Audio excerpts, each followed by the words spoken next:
एक बार की बात है, एक गांव में रंगैया नाम का एक किसान रहता था।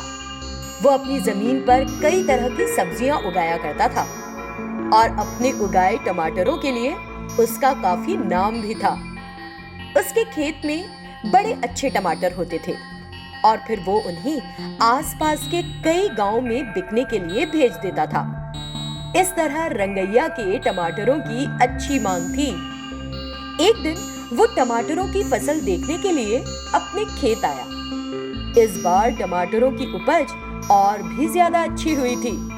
ये देखकर रंगैया ने सोचा, इस बार टमाटर काफी अच्छे हुए हैं और ढेर सारे भी।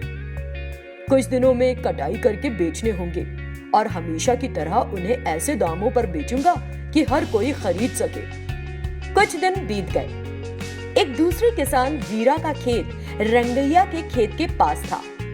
वीरा कितने ही तरीके आजमाता था, लेकिन उसे अच्छी फसल नहीं मिलती थी और वो रंगैया की लहलहाती फसल देखकर ईर्ष्या से जल भुन जाता था।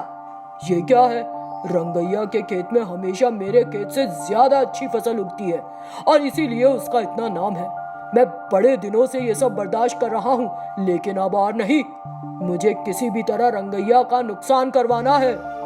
इस तरह उसने बुरा सोचा।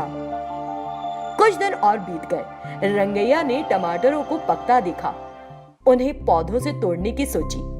उसी रात वीरा ने भी सोचा, मुझे आज रात सारे टमाटर निकाल लेने हैं। ये सोचता हुआ वो रंगैया के खेत गया। वहां जाकर उसने सारे टमाटर तोड़ लिए और वहां से चला गया।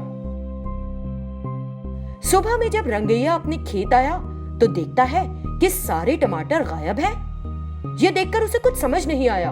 हे भगवान, मेरे पके पकाए टमाटरों को क्या हुआ? मैंने टमाटरों को सस्ते दाम पर हर घर पहुंचाने की सोची थी, लेकिन ये क्या हो गया? समझ नहीं आ रहा कि मेरे टमाटर किसने चुरा लिए। अब और टमाटर पकने में कम से कम 10 दिन लगेंगे। रंगैया को अपनी मेहनत खराब होते देख बहुत दुख हो रहा था और यही सोचते हुए वो अपने घर जाने लगा।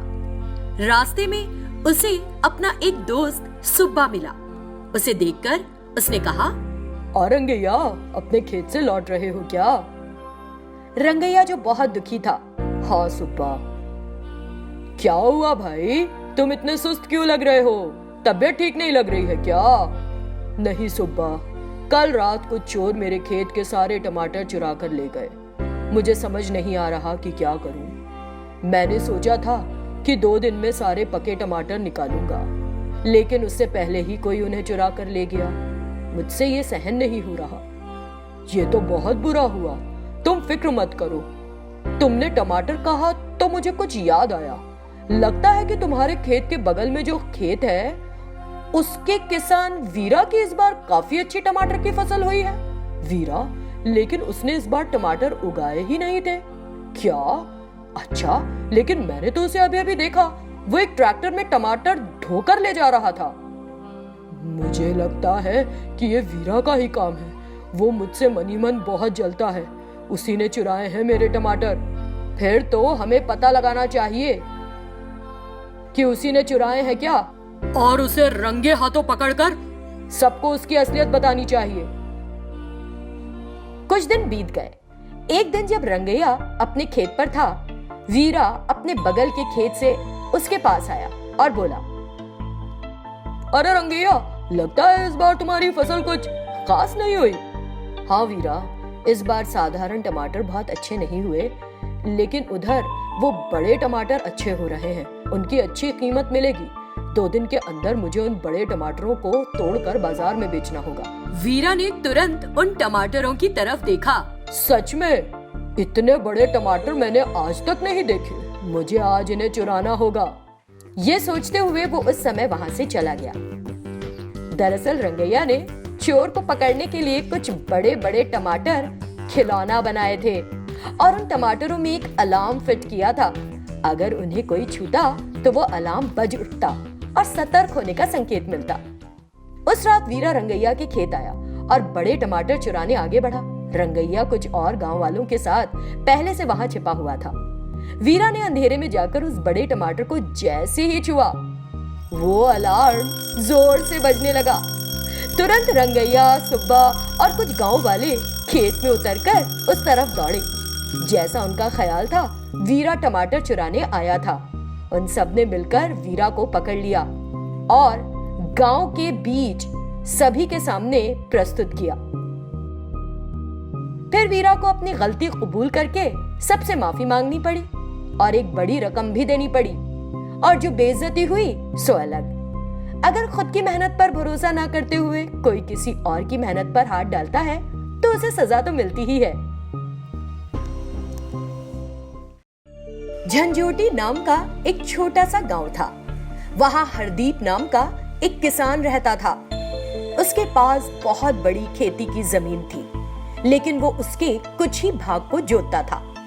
एक साल उसे बेहद अच्छी उपज मिली, तो उसने सोचा, मुझे बचा हुआ खेत का हिस्सा भी जोतना चाहिए, इससे और ज्यादा लाभ मिलेगा। मैं बाकी बची जमीन को कब तक ऐसे ही बेकार छोड़ सकता हूँ? अगर नहीं जोता तो वो एक बंजर जमीन हो जाएगी। मुझे सारी जमीन जोतनी चाहिए। उस जमीन पर कुछ जगह हरी घास है और मेरे बैल उसे खाना बहुत पसंद करते हैं, इसीलिए वो जमीन मैं उनके चरने के लिए छोड़ दूंगा। जब वे सारी घास चर लेंगे तब जोतूंगा। अगले दिन वो अपने 2 बैल ले आया और उन्हें जैसा उसने सोचा था उस हिस्से की जमीन पर घास चरने छोड़ दिया। दोनों बैल उस जमीन पर घास चर रहे थे। हरदीप कुछ दूर खड़ा उन्हें निहार रहा था। तभी अचानक एक बैल एक गड्ढे में गिर पड़ा। ये देखकर हरदीप तो घबरा गया और चिल्लाया, अरे ये क्या हो गया? ऐसा कहते हुए वो वहां गया और उस जगह को देखा। वहां उसे एक बड़ी सी सुरंग दिखी। ये क्या है? मेरी जमीन पर इतनी बड़ी सुरंग कहां से आ गई? ये सोचते हुए वो उसके अंदर उतर गया। वहां उसे एक जादुई पेड़ दिखाई दिया और उस पेड़ ने उससे कहा, आओ मित्र आओ, कहो मैं तुम्हारी कैसे मदद कर सकता हूँ, बताओ। हरदीप को क्या बोले सूझ नहीं रहा था। वो वहां खड़ा होकर उस पेड़ को घूरता रहा। फिर उसे डर लगने लगा और पेड़ से बोला, मैं ये तो समझ गया हूँ कि तुम एक जादुई पेड़ हो, क्योंकि तुम हम जैसे बोल रहे हो, लेकिन मुझे अभी तक पता क्यों नहीं था कि तुम यहाँ हो। एक संत ने मेरे नीचे बैठकर कई वर्षों तक बड़ी कठिन तपस्या की थी। इस स्थान को छोड़ते वक्त मुझे आशीर्वाद देकर गए। अगर कोई मेरे पास आएगा तो मैं उनकी मदद अवश्य करूंगा। ये सुनकर हरदीप बड़ा खुश हो गया और बोला, मैं एक मध्यम वर्गीय परिवार से हूँ। मैं इस जमीन को जोतकर जीवन बसर कर रहा हूँ। मैं चाहता हूँ कि अपना एक बड़ा सा घर बनाऊं। अगर तुम मेरी मदद करो तो मेरी इच्छा पूरी हो जाएगी। ठीक है, मैं अवश्य करूंगा तुम्हारी मदद। ये कहते हुए उस पेड़ ने उसे सोने के सिक्के दिए, जिन्हें पाकर हरदीप खुशी से गदगद हो गया। तुम्हारा बहुत बहुत धन्यवाद। ऐसा कहते हुए उसने वो सोने के सिक्के लिए और वहां से चला गया। फिर उसने उन्हें बेचकर पैसे प्राप्त किए और उन पैसों से एक बड़ा सुंदर घर बनाया। उसने उस घर में कई सुविधाएं भी जुटाई और आराम से रहने लगा। लेकिन फिर एक दिन उसे एक ख्याल आया, मेरे घर में हर चीज सोने की है। कितना अच्छा होगा अगर मेरे 2 बैल भी सोने के हो जाएं। ये सोचते हुए वो अपने उन 2 बैलों को सोने का बनाने की इच्छा लेकर उस जादुई पेड़ के पास गया। फिर उसने उस पेड़ से कहा, ए जादुई पेड़, मेरा घर कई तरह की सोने की चीजों से भरा है, सिर्फ ये 2 ही सोने के नहीं है। अगर तुम इन दोनों बैलों को भी सोने का बना दो तो मैं बड़ा खुश हो जाऊंगा। इन्हें देखकर सबकी आंखें चुंधिया जानी चाहिए, ये मेरी इच्छा है। लेकिन ये सुनकर वो जादुई पेड़ नाराज हो गया। बेवकूफ मत बनो, अगर मैं उन्हें सोने में बदल देता हूँ तो तुम्हें मिलेगा क्या? तुम लालची हो गए हो। अपने बुरे ख्यालों से निजात पाओ, यहाँ से चले जाओ इससे पहले कि मेरा क्रोध बढ़ जाए। तुरंत हरदीप ने अपने दोनों बैल लिए और वहां से जाने लगा। लेकिन उस रात उसने एक बड़ी सी कुल्हाड़ी ली और फिर से उस जादुई पेड़ के पास गया और उस पेड़ से बोला, ए जादुई पेड़, अगर तूने मेरी इच्छा पूरी नहीं की तो मैं इस कुल्हाड़ी से तेरे 2 टुकड़े करके तुझे फेंक दूंगा। मैं जैसा कहता हूँ कर। उसकी इस धमकी से वो जादुई पेड़ बहुत नाराज हो गया और तुरंत हरदीप के हाथ से कुल्हाड़ी गायब कर दी। तुम्हारी फालतू की इच्छाओं की खातिर तुम कुल्हाड़ी उठाकर मेरे टुकड़े करने चले आए, अब देखो मैं क्या करता हूँ। ये कहते हुए उस जादुई पेड़ ने उस सुरंग का खुला हिस्सा बंद कर दिया।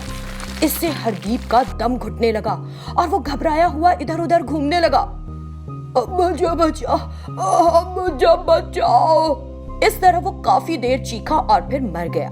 इसीलिए तो बड़ों का कहना है कि जब सर्वनाश करीब होता है ना तो अकल उल्टी चलने लगती है। अगर हरदीप जितना मिला था उसी में संतुष्ट रहता तो उसके जीवन का यूं अंत नहीं होता। ऐसा ही हर उस इंसान के साथ होता है जो उन लोगों का बुरा करने की सोचते हैं जिन्होंने उनकी मदद की होती है।